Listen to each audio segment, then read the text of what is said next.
Handang-handa nang bumaba sa kanyang pwesto si outgoing Defense Secretary Norberto Gonzales. Sa katunayan, lahat ng kanyang mga gamit sa Defense Department ay nakaimpake na. Si Gonzales ay na-appoint ni dating Pangulong Arroyo noong November 2009 nang bababa si dating Defense Secretary Gilbert Chodoro upang tumakbo sa pambansang halalan sa pagkapangulo ng bansa.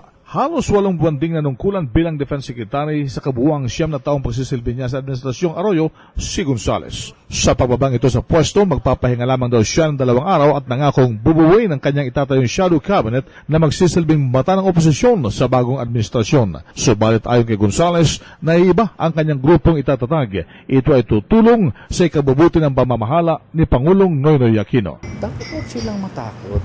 Alam mo kasi, sa totohanan lang, from a strictly national security point of view, if you do not have a responsible opposition, you are in trouble. I'm doing them a favor by trying to bring the opposition into something more responsible than just throwing mud at everybody. Hindi, ganito ang gagawin natin. No? I will call for an assembly of leaders of different groups. Pag-usapan natin. Kasi ayoko sa lahat ng ayaw ko yung nag-i-impose ng ideas. You know, sa demokrasya, you introduce your ideas, you don't impose it. Opportunity to opportunity na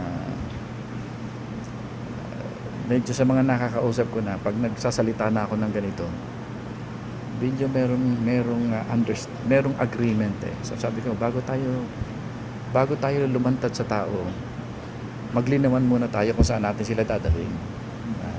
First agree, where are we going? Sabi ko, sawang-sawa ng tao natin sa mga slogans. We have been sloganeering for decades. So how about Motherhood statements. Hindi pwede yan Si outgoing Defense Secretary Norberto Gonzales, RH 911, Bing Pormento ng DCRH Nationwide.